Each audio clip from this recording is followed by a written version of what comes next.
You're listening to Wholesaling Inc., episode number 668. It's not about having the perfect tools in place for you to start working. It's the other way around. It's just taking action. Start driving and start door knocking and start calling from your cell phone. Grab a Google phone number. Like, do the small steps. Be consistent. A lot of people just think that it's going to happen overnight. It's just not that way. I mean, you might get lucky, but it's not going to be that way every single time. You have to have that emotional maturity and just be consistent on what you believe is going to happen and just put the work in, and the results will pay off. This is game-changing information guaranteed to raise your real estate wholesaling business with actionable steps you can take immediately to navigate the ins and outs of wholesaling and start making money today. Join us as we put our guests in the hot seat and dive deep to dissect their strategies for success to enable you to duplicate their results. You're listening to Wholesaling Inc., the only show dedicated to making you a fortune in wholesaling.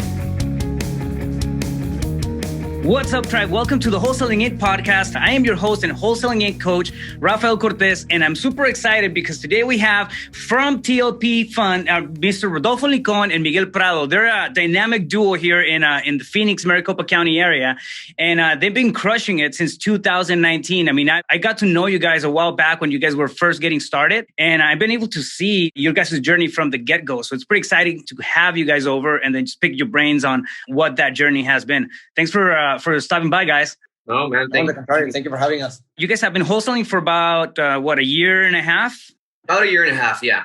Yeah, we started wholesaling back in 2019, July 2019. Awesome. And you guys are in Maricopa County right now, right?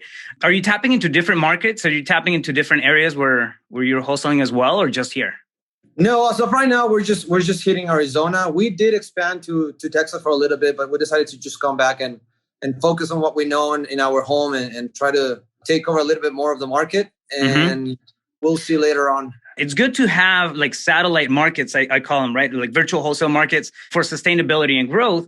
But you always want to have a backbone market that you can rely back on. And I mean, that's for us, it's Maricopa County as well. So we do venture out. We go to Texas market, Florida, and different places. But at the end of the day, the backbone that we have is situated here. So we never stop this market. It's pretty cool. We'll tap into it in a little bit. Did you guys start wholesaling together, or did you start, each one of you start on your own and then just kind of decided to team up later down the road?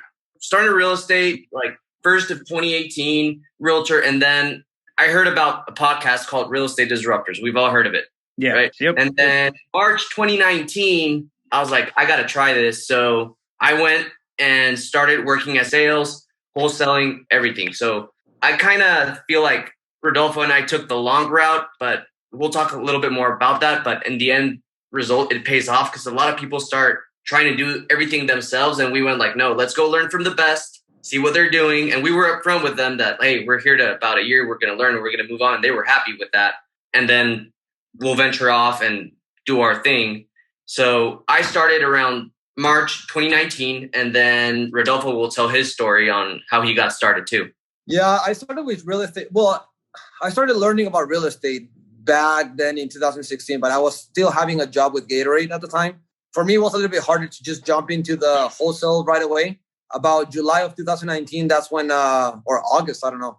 That's when Miguel called me and said, hey, there's a pretty good opportunity here where you can actually learn. And you start working with someone as an acquisition manager, and it's like an MBA within 3 months. You learn ins and outs. That's exactly how I got started too. Yeah. So that was pretty cool. Again, like Miguel said, we were pretty upfront. We wanted to learn. We wanted to be as good as we wanted to be, as good as we could, and bring as much value, obviously. Mm-hmm. But the end goal was to part ways eventually and kind of create our own thing, which I guess is when we started after a year or so, or less than a year. March of this year, actually, when the whole pandemic started. That's when we... You picked the right spot. Yeah. Bro, kidding. The year is 2020. What's going on. Yeah, the year is 2020. We got hit with the pandemic and COVID in March. Actually, it's funny because I have even a couple of my students started in March, and it was before it hit. So I don't know. There's this whole energy thing going on that people felt like there was a shift coming, and they tapped into something else. But I have 3 students that started in March, and a couple of clients from the operating system as well that started in the month of March of 2020 before everything just kind of went haywire. Yeah, so that's interesting. And then you guys got together in March, and then decided to put together the company. By this time, you guys already had a picture, right? So you guys did something really clever, which is cut the learning curve. So you got to understand the business from that standpoint. Now, when you jumped into it and then you decided to venture off on your own, what was the biggest challenge that you guys encountered? Based on my experience, obviously we had the uncertainty of things. We didn't know what was going to happen with the market. You hear all these stories, especially in March when the whole thing was so new. We didn't really know what was going to happen. But we did know that at the end of the day, it's all about consistency and, taking action at the end of the day. So we kind of decided to take responsibility on that route and, put the work and let's see what happens. We focused on the one thing that we knew how to do best. And which was? Elaborate on that. Come on, tell me about it. So we started, Rodolfo and I are the same in terms of we think alike on how we should grow a business. There are a lot of people that try to scale fast and we're like, no, let's take it step by step. I mean, I'm guessing you've read the book, The One Thing, right? Oh, yeah. So that's let's master one thing and move on. So we started with cold calling. That's the first thing we did. Mm-hmm. And a lot of people, when they start with cold calling, what do? They go and hire VAs and because they don't want to cold call. In this case, we have all the time in the world. Let's pick up the phone. We got dialers. We got data. We started calling for, 2 months. So you guys were actually doing the cold calling? Yeah, we were starting from 8 a.m. till 7 p.m. We were doing full days of cold calling. Man, that's what it takes. Yeah, especially taking off. And I mean, we had the money to hire VAs, but who is going to do it better than Rodolfo and myself to do the cold calling and get the work done? Mm-hmm. So in those first 60 to 90 days, we got, I think, 3 deals. So you got 3 deals in 90 days. And was that your only source of marketing? It was just cold calling?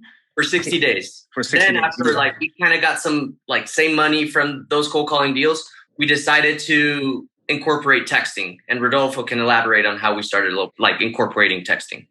Cool. So 60 days, sorry to butt in. I just want to kind of clarify a couple of things. So 60 days into it, you're cold calling, you're hitting the phones from 8 a.m. to about 7 p.m. and you get 3 deals within that time period. So the same cash, you put it back into the business and then you start to get more creative and then do different types of marketing like SMS.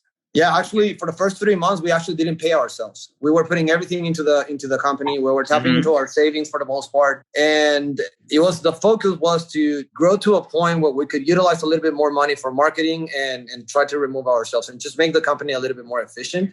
So yeah, for the first few months, it was just all about calling. It's pretty interesting, man. You guys jumped into it with the mentality of building a machine, and it's totally doable, right? It's a little different approach than what most do, which is go in there and then pursue that deal and then kind of reset and start all over again.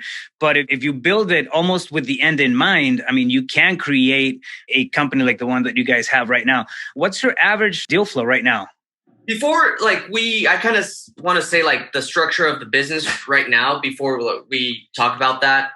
And you said one thing, Rafael, that was really important about how we built a business. Mm-hmm. But the reality is we built it and we're still building it. We're nowhere near, but we were able to do what we're doing right now and still growing because of people like you, Steve and Max, and especially our business partner, which in August, we joined forces with Templeton Walker, and that's how we made TLP Ventures, Templeton, Licon, and Prado. Awesome. Yeah, Temp is a great guy. Dude, Temp's love that dude. We love him. So he's been a blessing to us in helping us create that vision and taking our business. We joined his wholesaling business, our wholesaling business. We merged it and we took it to another level. So that's where we at now. But the sessions we had with you on building our systems, Podio, everything, we would not be where we are without mentorship. There's this quote. It's if I have 6 hours to chop down a tree, I'm gonna spend the first 4 sharpening the blade, right? The saw, the blade. I can't remember how it goes. The context is that, and it's preparation. So you prepare, and then you start building and stacking, cutting the learning curve, and then just learning just enough to take dangerous action, to just be dangerous in your field, right? You want to just know enough to be dangerous before taking action, but you can't really hold back. And that's something that you guys did. March comes in, you jump into putting your business together, and then you have these resources. You're teaming up with Temp, who's a rock star as well, and then reaching out for consulting in areas that you feel that you need to kind of fill in the gaps. But you're taking action at the same time, which is, I mean, I think that's the combination of that stuff is key, right? People say knowledge is power, but it's applied knowledge really that's power. And I mean, you guys are doing a heck of a job at that. And I think that something that we also have in our advantage, and at least we're taking advantage of it, is that we understand our strengths and we understand what we do best. So we try to leverage off of them. Because we started cold calling. And for me, I've always been about the system. I've always been the systems guy kind of thing. I studied engineering, industrial engineering. So I'm always about the efficiency of processes and putting everything and trying to automate it and that kind of stuff. Versus Miguel, where he's highly direct. He's highly motivated with sales. He's a killer when it comes to closing deals. And then Templeton with a huge vision and just the mindset that brings and all the relationships and all the doors that he's been able to open on his own and has been able to just pull us along. We do things very well separately to come together and just continue growing the company, right? So when you ask me about the deals and how many deals we're doing on a consistent basis, well, that didn't happen just because of cold calling. We had to innovate and we had to identify a more efficient way of reaching out people, right? And because cold calling, cold calling, you can do only so much in a lapse time of a day. There's so many calls that you can do, right? So if we wanted to reach more people. Yeah, there's a cap to everything, right? If you want to get bigger on that, you add a call center, you add VAs, you just increase the operation that way. One thing that I keep talking about is that it used to be okay to just have one source of marketing. That's not the case anymore. Now you have to get and reach people via different sources. So, for example, SMS, you guys are texting, right? How has that helped your company? What's the difference between just doing one single type of marketing, which is cold calling, and then adding a second one to it? So funny you mentioned cold calling. I mean, let's put it this way. Cold calling, even if we were reaching, let's say that we were making about 1,000 calls a day per person. And we were only having, direct contact with people of 100 people per day. So the reality is that you're only hitting 100 person that you're going to either ask, hey, are you interested in selling or not? And 90% of them or 99% of them are going to tell you no or yes, right? When it comes to texting, now you're able to, instead of hit 100 person per day, or 200 in this case, because we were calling, both of us were calling. Right now, we're texting on average 15,000 texts a day, 15 to 20,000 texts a day. So the reach that we have in the Maricopa County is much, much greater, right? Right. And we're able to disregard those that are not interested and just focus on those that are either motivated or have shown some sort of motivation. When you're doing marketing, are you targeting the same list multiple different ways? Or is it different lists that you're targeting? No, we're doing such a huge amount of text. Well, I don't know how many texts the other people are doing, right? But for us, it's 15 to 20,000 texts a day. We're pretty much eating the entire Maricopa County on an efficient way. So we focus on those that we know, those lists that are going to be, that they're going to produce absentee, vacant, high equity, unknown equity, low, all those different lists that everybody knows. And we try to hit them multiple times. Yeah. Yeah, those are always cornerstone lists. I mean, why? Because they're volume. At the end of the day, this is a volume game, right? I mean, the more people that we're able to tap on the shoulder and see if they're interested, the more deals that are going to come through the door. SMS and texting, I mean, we use it in my company as well. It's proven to be a really, really good way of marketing as well. So we combine that with cold calling. So we have the same backbone in terms of how we reach out to sellers. It's cold calling and SMS, which is text messaging. For example, if we're hitting a list of 10,000, 20,000 people, we'll cold call the same list and we'll text the same list. So we're hitting them, multiple different ways, but it's the same sellers. And then we'll move on and come back and refresh after a period of time. So awesome, man. I love what you guys are doing. Besides, do you guys have anything else in terms of marketing that you've explored or tapped into? So in marketing, we have texting, which has been working great.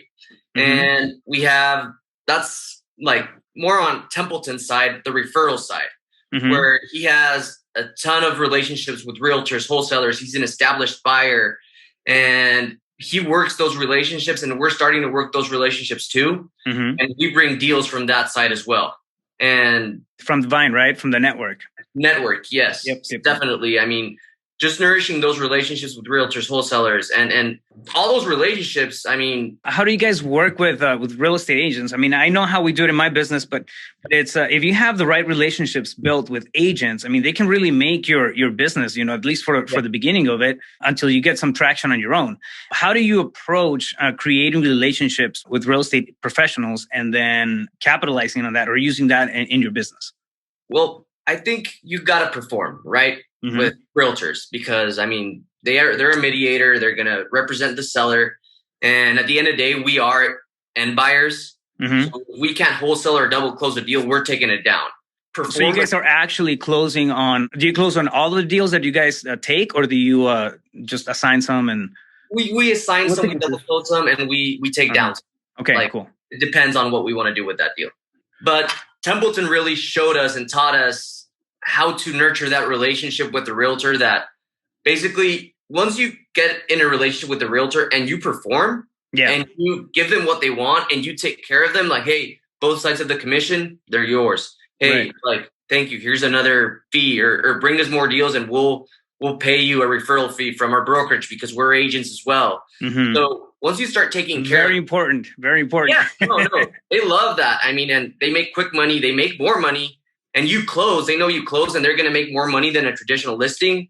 Who do you think they're going to come to next? It's all about adding value. You got to realize how you can be productive and how can you add value to the other person, because it's not about asking and just asking and expecting for them to just give you deals out of nowhere, right? So we realized very quickly that realtors, at the end of the day, that's what they do. They're realtors. They're not wholesalers. Now, once in a while, it'll come a bucket listing, which is distressed.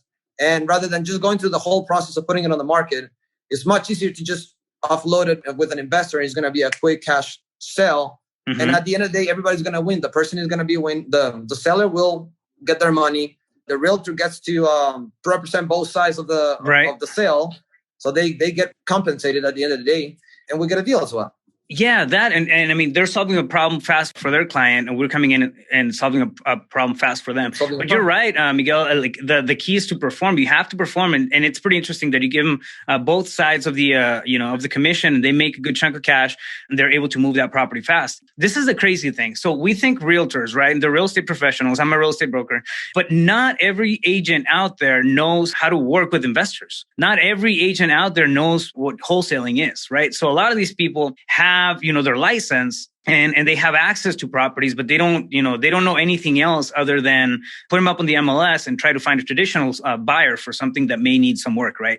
So it's a headache. But if you build enough relationships and they understand that they can come to you for something like that and make money while they're doing it, I mean, it's a win-win on every single side, because the seller is getting their thing, the real estate agent is getting what they want, and you as wholesalers are building up that network and also getting of course the proceeds, right? So it's a win-win all around. Never shy away from working with real estate agents, because they're professionals in their field. And if you treat your wholesale as operation as a professional business, you're going to end up on the same terms. Not only realtors, also wholesalers. I mean, not newbie wholesalers, but people that is only starting and they don't have the big buyers list, or they don't really know what to do with the deal, how much they can actually squeeze out of the deal.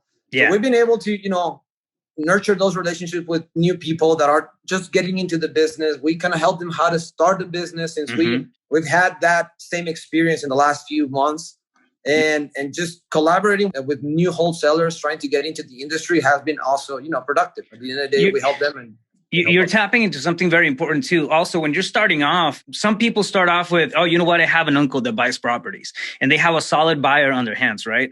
And we all know that the more deals that you do, the bigger the buyer's list is, the more opportunity you have to sell your deals fast. But also it really comes down to a handful of real buyers. Like I know in my business, I mean, we know our solid buyers by name. I mean, we have, 50,000 buyers on our list, but it's a handful of buyers that are consistently coming back to you, right? So now what I'm trying to get to is that as a new wholesaler, if you're jumping into it and then you have a couple of solid buyers that you can reach out to, you can JV or venture or partner up with somebody else who has a property, and then you bring the buyer to it and then make a spread on that. So it's another way to tap into wholesaling through a joint venture partnership, type of agreement with somebody. So there's so many different ways just to structure deals that you can be, at the end of the day, providing a solution for the party that you're dealing with. That's the main thing, right? I mean, if we can provide speed and convenience for sellers and buyers, we're going to be in business. It's as simple as that. Let's break down one of your guys' deals. Okay, so this was a Scottsdale deal. It was a high-end house, ARV, like 750, 700. I saw it 700. Now it's more due to the crazy market that we're in. It's a lead that came in, texting lead. It was a response. Mm-hmm. When you text back and they respond, are you interested in selling? They respond, yes. Uh-huh. That's for me, like, favorite. That's gold. So I think this is when we were still both acquisitions on this deal. So that's the beautiful part. Is that it's two of us, right? So Rodolfo was working that lead first, and Rodolfo had a verbal commitment to lock that contract at $435,000. He was locking it up over the phone. Like, the sales was seamless. Like, it was perfect. Guess what? A realtor. It wasn't. He talked to the seller talked to a relative that told them they could get more. They knew what did the realtor tell them? Oh no, you can get way more money than that. I can list it for you, et cetera, et cetera, et cetera. And no, she couldn't get more money. The house needed work. She could get more money, but we were like, oh man, this is gonna be a big deal. But okay, so no, talk to the realtor. Realtor said she could sell it for $500 in the MLS. That would net her around $475. So no thanks, Rodolfo. So Rodolfo told him max $435. So he couldn't be like, oh, I can do this. Yeah, bump it up from there and start fiddling with the price points. Yeah. But we're in the same office. So it's like, hey, Miguel, here's this lead. Call it. This is the situation, the pain points, everything. So we hop into the call and I already know why they want to sell, how much they want, everything. But there was one thing about this deal that I didn't want to lock it up over the phone. So we set up an appointment. So I talked it, set up an appointment. We went over there. It was just a regular wholesale deal.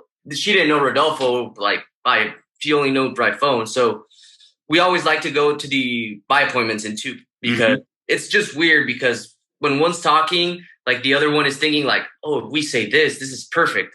So we just... Oh, you're thinking negotiation wise. Yeah. Conversation was, yeah. So one is talking, the other one is listening. So exactly. It helped us both.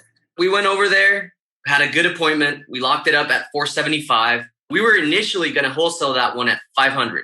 So we were going to make a $25K rip. We were happy, but we were already partnered with Templeton Walker and hey, Temp, we locked up this deal. We're going to sell at $500. We already have a buyer, and we already had a buyer. And he's like, hold up. And this is what part of the things that Templeton brought to the table, right? Mm-hmm. He saw things that we didn't see. He's like, no, you're not selling this for $500. Give me a minute. He calls us back and he's like, I just sold it for $525. Wow. The power of the network, man. Power of the network. Yeah. So we're like, wow, it was just a wholesale, but we didn't assign it. We double closed it because we didn't want it's a buyer we never worked with, which we had problems. And it happens. And it happens. I mean, especially when you have bigger spreads like that. So the numbers are going to work differently depending on the buyer, right? So you have people who are looking for properties to come in and flip them. And then you have people who are looking for properties to come in and buy and hold, or, add to a portfolio or do something else with them. So you had a buyer at 500 and then Temp came back and he has another one that, 525. So you just added $25,000 to that deal. The idea is that, you know what, we're going to split this three ways, but you're also adding to the resources that you have. So it doesn't mean that you're necessarily splitting the profits and getting a cut on your part. Oh. It means that, you're tapping into a bigger market or tapping into a bigger pool of resources, and, better stuff can happen from there. Absolutely. And we don't see it in splitting. We just see it as a business, business expense, marketing, budgets, everything. And at the end of the day, we distribute. It's not it's business comes first, then we'll eat from there. Cool. Now, you guys have a pretty cool understanding of what it is to actually have an operation in place. So, I mean, that's crazy. So you locked it at, what was your lock price again on that? $475. $475. So, I mean, you ended up with a $50,000 deal. Right? Yeah. Right. Yeah. Awesome. Did that happen at while you guys were still cold calling? Was that one of the first, during the first 60 days that we were talking about earlier? No. Or did it happen after? No, that was, it was probably between this 90, I think it was the last 90 days. It was right where we were in talks with Templeton about merging. So that was one of the, I don't know if it was before we had the full both companies merged, or it was prior to that. But we were already working. Yeah, we were already working with Templeton. We were already merged. Yeah, we were already merged. Yeah. And that was through SMS. So cold calling, we put the brakes on cold calling for a bit because SMS was working very well. And referral business, we were trying to grow the referral business as well. And cold calling just didn't make sense at that time. Now it's different, but we just kind of wanted to focus on the things that were working at the time and trying to expand on those. Yeah. So it was an SMS deal. Yeah, it's the smartest thing. I mean, if you already know that a certain vehicle is working, meaning in marketing, why break the wheel? Why reinvent it? You cannot be a one leg. Yeah, you have to adapt, but you always start with whatever you have available, right? Which is exactly what you did. And it's funny, man. But to begin in wholesale, you don't need more than a cell phone, paper, and pencil to start getting. That's your system. Like that's your whole operation. You can literally begin with that stuff. From that point, you look for properties. You either buy lists, you drive around, and you skip trace. And there's a couple of different ways that go into it, but it doesn't take much. The point is that you have to start where you stand. You're never going to be completely ready. In your guys' case, you guys made a very, very smart move, which is jumping into a place that already had a lot of action and movement in it. That's exactly how I started as well. I mean, I got thrown into the fire right out of the gate when I started doing acquisitions. And that thing, it just evolved into something else, into something else, into something else. And next thing you know, things are, started to take shape. So I love it. As a wholesaler, both of you, and this is individual questions, but what is your guys' biggest struggle? I'll let Rodolfo start. I think as a wholesaler, it's always trying to be innovating, right? There's always going to be competition, especially in our market. I mean, it's crazy, right? So everybody and their mom can be a wholesaler, and you always got to stay sharp. So for me, I guess my biggest trouble would be just breaking my comfort zone and trying to learn enough of what others are doing to continue innovating, continue growing the company. That for me is the biggest thing. How can I maintain the efficiency of the company, and how can we continue to remove non-value added steps into the systems and build procedures that are just going to be sustainable without us trying to or constantly having to be managing that particular process within the whole organization. Does that make sense? Yep. You're the thinker. You're the process guy in building this thing into a machine. What about you, Miguel? What's your biggest struggle as a wholesaler? As a wholesaler, I think, and especially as a sales, I'm more focused on the sales, is that feeling that you're always feeling like your pipeline could be loaded with leads and potential deals, but you always feel that you don't have enough. That feeling that where is the next deal coming from? Where are all my leads that I had 2 weeks ago? I don't know. It's a weird feeling because I'm going to challenge that a little bit. Is that a curse or a blessing though? If you felt that you were settled, I mean, wouldn't you stop and kind of slow down a bit? I think it's a blessing because I mean, especially since we have a slow week, right? Yeah. We felt like last 4 weeks they've been slower than usual, but we were running the numbers because we have monthly meetings, weekly meetings, KPIs, and we had our meeting, right? And I'm like, because I was stressed, I'm just telling Rodolfo, dude, what the hell's going on? We're not, because we were getting 2-3 contracts a week, we were killing it. Uh-huh. What's going on? And then we went back, reviewed our KPIs. Well, Rodolfo, hey, here's what we got. Take a look. And I'm looking at the numbers. I'm like, this is not bad. Why am I complaining?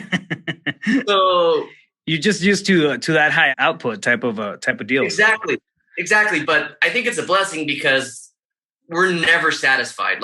We could have a $200,000 month, and this is what Templeton he's still our mentor. Like, he's our business partner, but he's still our mentor. I mean, he's way ahead of us in a lot of things, and we're blessed to have him by our side and teaching us and guiding us. He's challenged our mind and financial blueprint in a lot of ways that we don't want to settle. Like, we could be having a $200,000 a month, and then Templeton asks the questions like, why aren't we having a $400,000 a month? It's a mindset of growth. It's a mindset of growth and staying on it. We're having a $400,000 a month. Like it is true. And that's helped us a lot in never being satisfied where like, damn it, like we only got 8 deals this month. It's like, yeah. Why? Like, to a lot of people, like, man, you got 8 deals, but like, why didn't we get 16? So that, I think it's a blessing that we're never satisfied. So we're never going to stop trying to grow or evolve or innovate. And at the end of the day, we continue being grateful, right? So we appreciate those 8 deals. We appreciate the $200,000 a month. We obviously are happy with it. But there's always that follow-up question of what's it going to take to make it a $400,000 a month? Yeah, you know? to keep expanding and just moving forward. I love it, man. Give me a recommendation on a couple of books. I know you guys are readers, and because we've talked about that before. So give me 2 books that people should tap into, and then I'm gonna ask you another question before we wrap it up. Man, it's hard. Just 2 books, dude. Come on, man. Yeah, top 2. Yeah, that's gonna be tough. Dude, I think it depends on your roles, right? I've read books from systems, which is everything, but I read those books. I'm like, this is not fun. So I'll let Rodolfo answer those, but. I like how you guys just, like throw the other guy under the bus for no apparent reason. No, it's direct clockwork. You take that one. Is that how it works when you guys are negotiating? Like he's got it. Well, I think about it, and then I come back to me. No, I mean, we try to separate roles, right? Like, no joke though. He touched on something very important. So no joke. Actually, Miguel is handling the whole negotiation, and the seller will say something that I take it as a motivation point or a pain point that we call it. And Miguel is thinking 3,000 miles per hour, just trying to go through through the whole negotiation and what's the end point. And for me, then it's easy to just jump in real quick and say, okay, hey, hold on a second. Talk to me a little bit more about that. Yeah. And we go deep into pain again. And so we obviously collaborate with each other too. But yeah, it's how we work. That's a great dynamic, guys. Let me do 3 books, not 2. All right, fine. I'll give you 3. Come on. So obviously, everybody says this book. This is just for real estate, right? Rich Dad, Poor Dad. Yep. Everybody needs to read that. And I'm going to say a little bit more books on my personality type. So that one, The Compound Effect by Darren Hardy. Great book. Which I think is a fabulous book and just teaches you how to be consistent and the importance of how it will compound into everything. And I think our business is an example of the compound effect, how we started like first month 1 deal, second month 1 deal, then 3, then 4. And right now we're like consistently getting 6 to 9, right? So, and last book is a sales book. Can't teach a kid how to ride a bike at a seminar. I mean, just because I'm a sales guy, I'm going to say that book.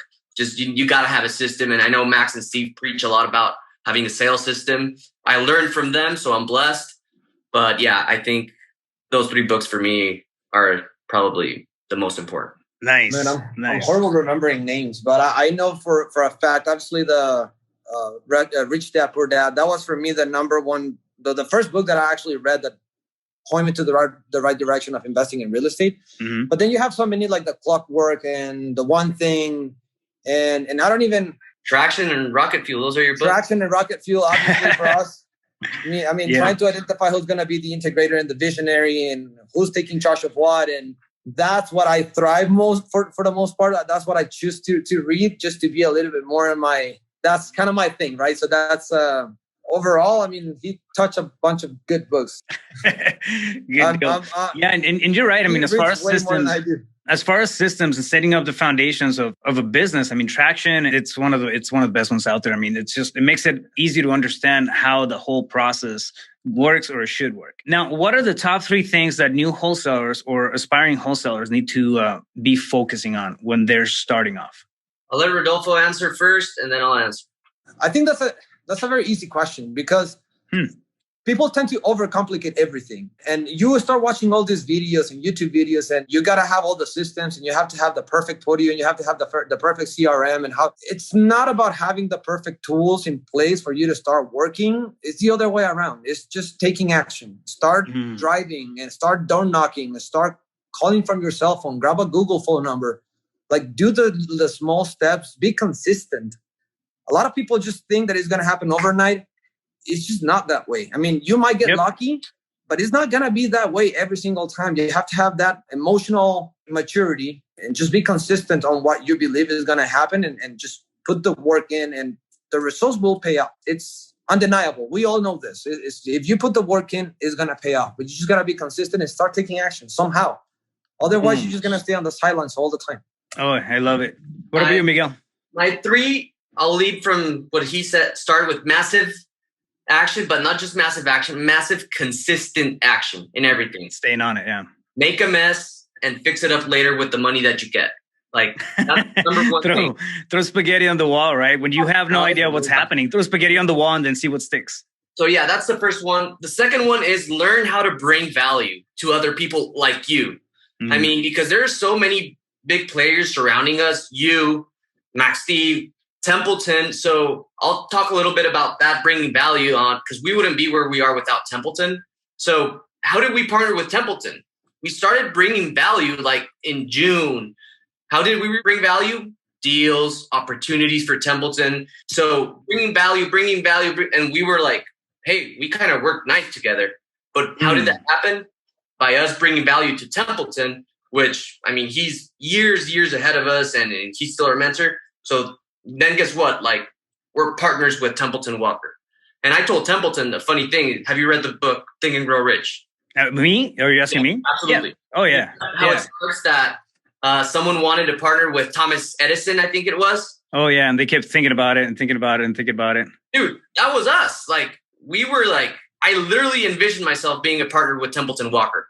Yep. Like, and it happened. But it didn't just happen because I envisioned it. We took action. We brought value. So bring value, number 2. And number 3, mentorship. I mean, mentorship, get guidance from your mentors. We have a lot of mentors. I mean, I consider Rodolfo a mentor. I mean, Templeton's a mentor. And dude, like you, I don't think our system would be where they're at right now without you and your help. And awesome. your operating system, your guidance, the talks we've had at Real Estate Disruptors Meetup, the one-on-ones that you've been so kind enough to sit down with us and just open your mouth and just like pour value out, like pour value in front of us. And dude, like, I mean, thanks, man. Appreciate it. Yeah, no, so there you guys have it. You guys are killing it, and you guys are doing great. I'm so happy to see how this whole thing has changed since March, when you guys started doing this in the middle of COVID, when everything was supposed to be going downhill. You went the opposite direction through consistent action, through massive action, through increasing your network, bringing value, and then doing all the right things in the right order, man. It's great. It's amazing to see you guys grow. I'm so happy to be a part of it, and I'm excited to see what you guys are going to come up with. Because I mean, when you have that fire built into you, when you have the desire to do the right thing, and then to give and push it forward, and then just get bigger and make a bigger impact, magical things happen every single time. So thank you guys so much. I appreciate you guys sharing your story with us and being a part of this, man. I love it. It's a pleasure and honor you having us here, man. Yeah, it's an honor having us here. Oh, well, we're gonna do it again. Watch, we're gonna touch base in another 6 months and see how great you guys are growing the company. So yeah, there you go, tribes. Thanks for listening. There's been no better time than now to take advantage of the best opportunity out there, which is real estate wholesaling. So head on to wholesalingin.com and set up an appointment. Have a conversation. If it works out, I look forward to working with you in person. Until then, stay focused. Stay tuned. You got this. That's all for this episode. Your next step to success is to continue the conversation over at wholesalinginc.com by joining the mailing list, as well as get your chance to book a strategy session to learn the systems and become part of the tribe and work personally with one of our amazing coaches. We'll see you next episode with more ways to make you a fortune in wholesaling.